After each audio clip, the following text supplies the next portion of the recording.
પોપટભાઈને મારે ફોન મેં એટલે જ નથી કર્યો કારણ કે આની પહેલાં મેં ઓલરેડી મહીપતસિંહને ઘણા ફોન કરેલા છે, પોપટભાઈને ફોન કરેલા છે કે ભાઈ તમે જે કંઈ પણ હોય બેહી અને પતાવો, બરાબર. મારા ફોન ઉપડ્યા નથી, મને જવાબ મળ્યા નથી, મેં જે મેસેજો કર્યા છે ખાલી મળ્યા છે. તો એ જવાબ છેલ્લે એવા જવાબ મળ્યા કે ભાઈ અમે કાંઈ નહીં કરીએ એમ.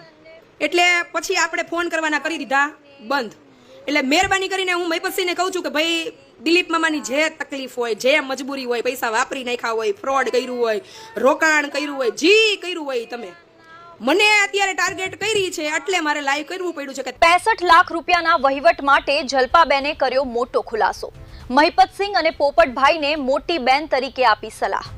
ઉલ્લેખનીય છે કે જલપાબેન એક સમાજ સેવી ટ્રસ્ટ ચલાવે છે. શબ્દોની મર્યાદામાં રહીને તમે કમેન્ટ કરી શકો છો.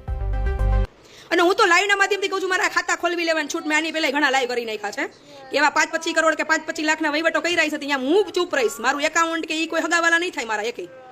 એટલે મહેરબાની કરી પોપટભાઈને મારે ફોન મેં એટલે જ નથી કર્યો કારણ કે આની પહેલાં મેં ઓલરેડી મહીપતસિંહને ઘણા ફોન કરેલા છે, પોપટભાઈને ફોન કરેલા છે કે ભાઈ તમે જે કંઈ પણ હોય બેહી અને પતાવો, બરાબર. મારા ફોન ઉપડ્યા નથી, મને જવાબ મળ્યા નથી, મેં જે મેસેજો કર્યા છે ખાલી મળ્યા છે. તો એ જવાબ છેલ્લે એવા જવાબ મળ્યા કે ભાઈ અમે કાંઈ નહીં કરીએ એમ. એટલે પછી આપણે ફોન કરવાના કરી દીધા બંધ. એટલે મહેરબાની કરીને હું મહીપતસિંહને કહું છું કે ભાઈ દિલીપ મામાની જે તકલીફ હોય, જે મજબૂરી હોય, પૈસા વાપરી નાખ્યા હોય, ફ્રોડ કર્યું હોય, રોકાણ કર્યું હોય, જી કર્યું હોય, તમે મને અત્યારે ટાર્ગેટ કરી છે એટલે મારે લાઈવ કરવું પડ્યું છે કે તમે એના ખુલાસા દો, બરાબર. હું નહીં આપું, એ તમારી સંસ્થાના ખજાનચી છે ભાઈ, મારાના નહીં. હવે રોજ ઉઠીને હું મીનાબેન ને કમલેશભાઈને ફોન કરે, કોઈ માણસ ટોર્ચર ના થાય, કેટલો સમય જવાબ આપે?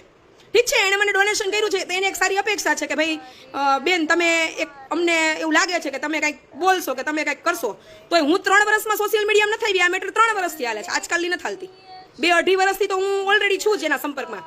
દિલીપભાઈના ડાયરેક્ટ સંપર્કમાં છું, મહીપતસિંહના સંપર્કમાં હતી, પોપટભાઈના સંપર્કમાં હતી, પણ મને યોગ્ય રિસ્પોન્સ ના મળ્યો એટલે આપણે આ લપમાં પડ્યા નહીં. અને મેં જ્યારે ત્યારે એવું કીધું હતું કે મને તમારી ત્રણેયની દોસ્તીમાં કે તમારા ત્રણેયના સેવા કાર્યમાં કે તમે ત્રણેયનો જે કંઈ પણ વહીવટ હોય મને કોઈ જ કાંઈ લાગતું વળગતું નથી.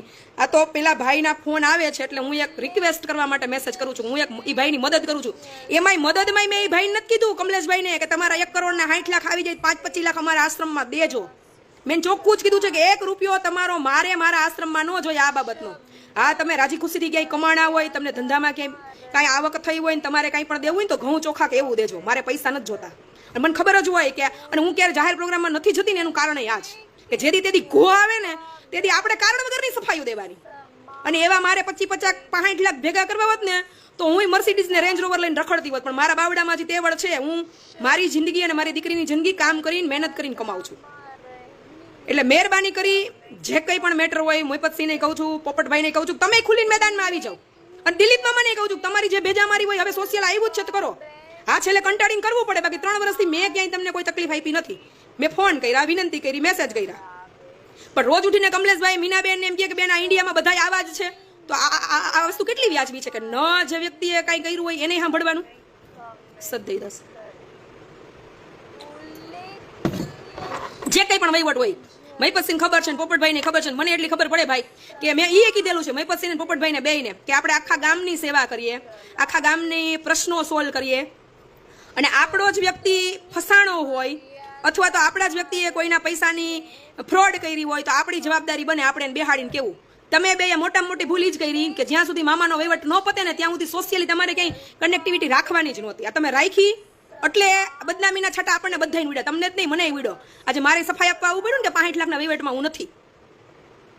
જે તે સમયે એ મામા બોલતા હતા કે હું પોપટભાઈને ફોર્ચ્યુનર લઈ દઈશ, મહીપતસિંહ ફોર્ચ્યુનર લઈ દઈશ, ત્યારે તમારે બેને રોકવાની જરૂર હતી ભાઈ એને કે ભાઈ અમારે ફોર્ચ્યુનર નથી જોતી, અમે અમારા કાંડાને કમાણીયા લઈ લેવું, પણ તમે તમારો વહીવટ જે પૂરો કરવાનો છે ને એ પહેલાં કરી નાખો એમ. આજે એ નો થયું ત્યારે આ ઘો પાછી ઉડતી આવી ને છેલ્લે મેં કંટાળીને કીધું ભાઈ જો હું સોશિયલી આવી જાઉં છું, તમારે જે સોશિયલી કરવું એ કરો, મારે આ લપન છપનમાં પડવાનું થતું નથી. સદય અને ભાઈ બરોબર છે ને, આપણે આખા ગામના પ્રશ્નો સોલ્વ કરતા હોય અને આપણી આરે સંકળાયેલો વ્યક્તિ જ આ વસ્તુ મારા આશ્રમમાં ભીમભાઈ પાર્થભાઈ કઈ વહીવટ કરે તો એને પ્રેમથી કહી દો કે ભાઈ કા બાયડે જઈને વહીવટ પૂરો કરીએ, નહીં તો માર ભેગો બેહતો ઉઠતો નહીં.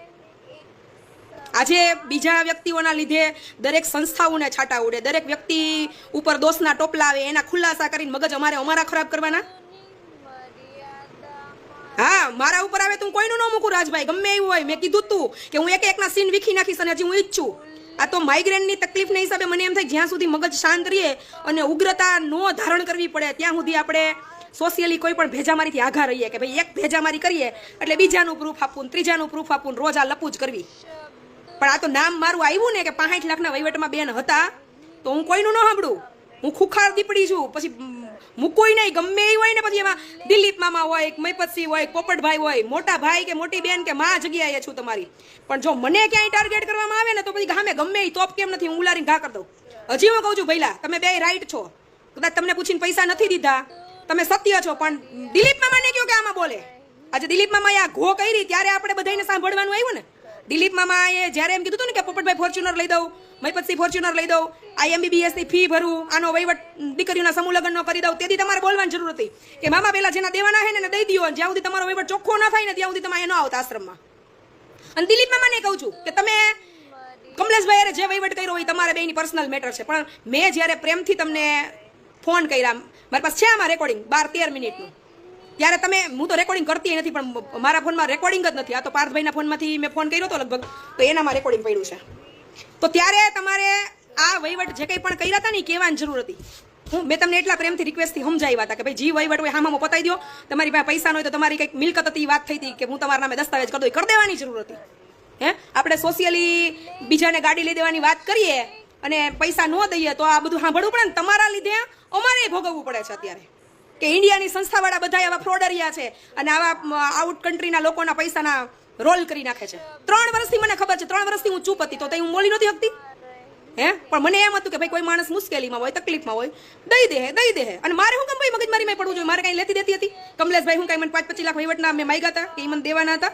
5-25 નહીં, 5-25 કરોડ દે તું હા મોઈ ન જોઉં. હું એ વ્યક્તિ છું કે મેં નથી કોઈ દી દાન બાબતે કે સપોર્ટ બાબતે મહિપતસિંહનો કોન્ટેક્ટ કર્યો કે નથી મેં પોપટભાઈનો કોન્ટેક્ટ કર્યો કે નથી મેં મામાનો કોન્ટેક્ટ કર્યો. ઇવન હું એ લોકોના કોઈ કોન્ટેક્ટમાં જ નથી, સિવાય કે આ જ્યારે મગજમારી આવતી ત્યારે હું 2-4 મહિને એક ફોન કરતી. કમલેશભાઈ મીનાબેન તો મને એક દી મૂકીને એક દી ફોન કરતા, છેલ્લા 3 મહિનાથી ફોન નહોતા કરતા. પરમ દિવસે રાત્રે સુરતથી આવતી હતી ત્યારે ફોન આવ્યો ને એટલે મારે બોલવું પડ્યું કે હવે બસ, હવે જે ચેપ્ટર છે ને તમારું છે, હું નથી આમાં. તમારા ચેપ્ટરમાં મેં 1 રૂપિયો લીધો નથી, મારે એવા જોતાય નથી. તો અહીંયા સંપત્તિવાળા કેટલાય ઢગલા કરવા આવે છે. એવા પૈસાને ભેગા કરવા હોત તો તું કેટલાય જલસા કરતી હોત. તો અહીંયા કઈ આઈથે ઓલા પ્રભુજીના ગુમૂત્ર ચૂતતી હોય ગટરમાં પડી હોય, નથી પગાર દેતા ગટરું સાફ કરવા વાળા મળતા, અહીંયા કામ કરવા વાળો પગાર દેતા સ્ટાફ નથી મળતો. પણ મારી પાસે પગાર દેવાના પૈસા નથી અત્યારે. લાખ રૂપિયા પગાર કરવો હોય ને તો 17 વાર વિચારવું પડે કે લાખ રૂપિયા પગાર કરીએ ને એના કરતાં લાખ રૂપિયા બાંધકામમાં કે જે આશ્રમની જરૂરિયાતો છે ને એમાં નાખીએ. નહીતર મને આવડે છે અહીંયા કે લાવો અહીંયા બધા દેવાવાળા, હમણાં ખાલી એક ફોન ઘુમેડું તો 60 કરોડ રૂપિયા ભેગા કરી લઉં. પણ હું એ નથી, એટલે હું નહીં સાંભળું. જેને જે પૈસાના વહીવટ કર્યા હોય, જો આજે મારે છે ને હું રિસ્પેક્ટ કરું છું મહિપતસિંહ તમને તે અને પોપટભાઈ તમને તે, કારણ કે આ સમયમાં યંગસ્ટરોને છે ને ધૂળવાળી ચમચી નથી ગમતી. તમે લોકોના ગુમૂત્ર જૂથો છો, રાત દિવસ પરસેવો પાડો છો, ઉજાગરા કરો છો, ખૂબ સારી સેવા કરો છો, પણ કોઈ ત્રીજી વ્યક્તિના હિસાબે આપણે બદનામ થવું પડે ને એ ન કરાય. પહેલા મેં આને પહેલા તમને ત્યારે કીધું હતું કે આમાંથી રસ્તો કરો અને કાંઈને કહી દો કે તારો વહીવટ ના પતે ને પહેલા ત્યાં સુધી આશ્રમમાં પગ ન દઈશ. આટલા સારા મેં મેસેજ કરેલા છે જો કે આપણે આટલા સારા કામ કરીએ લોકોનું આપણે સાંભળવું પડે. હું કેમ એવું કરવું જોઈએ? વાત મારા ઉપર આવી ને એટલે મારે સોશિયલી આવવું પડ્યું. અને દરેક વખતે ખુલાસા કરવાના યાર કે અમે નથી આમાં એમ.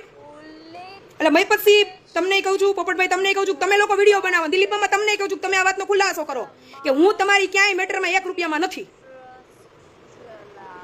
હા, નહીતર હાવ મજા નહીં આવે. જેથી હું મેદાનમાં ઉતરીશ ને ત્યારે સામે ગમે એવડી તો પૈસે મને કોઈની બીક નથી લાગતી.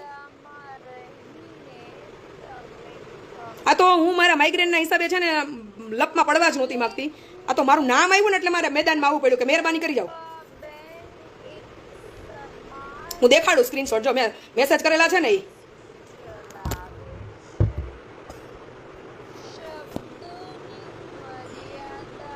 જો આ પોપટભાઈ ફાઉન્ડેશન શું લખ્યું છે?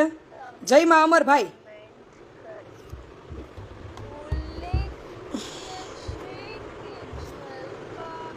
આટલા સારા કામ કરો છો તો પેલા ભાઈનો એક વહીવટ પૂરો કરો ને. મારા રોજ લોહી પીવે છે ને આબરૂના ધજાગરા ઉડે છે વિદેશમાં આપણા નામના. બીજાને ન્યાય આપવાની વાતો કરીએ, સેવા કરીએ, મદદની વાતો કરીએ અને આપણા વ્યવહાર ચોખ્ખા ન હોય એનો ભોગ બીજા સારા લોકોને પણ બનવું પડે છે. મને કોઈ રસ નથી તમારા લોકોની મેટરમાં પડવાના, પણ હાન થાય ત્યાં મારી બેનના 2-3 કોલ આવે છે. જે વહીવટ હોય તમે લોકોએ કર્યો હોય સામે બેસીને પૂરો કરી નાખાય એટલે મેટર પતે. મારે ન બોલવું જોઈએ, પણ પેલા બીજાના આપી દો પછી સેવા કરો તમારા લોકોની વચ્ચે મેં કોઈ ગુનો નથી કર્યો, રોજ મારા લોહી પીવે છે. મહિપતસિંહ અને પોપટભાઈને પણ કહેજો, જલપાબેને કીધું છે તમે બધા સાથે બેઠતા ઉઠતા હોય તો આ બધું તમને શોભતું નથી. કોઈ આપણા પર ભરોસો મૂક્યો હોય તો સમય પર વહીવટ ક્લિયર કરવો પડે છે.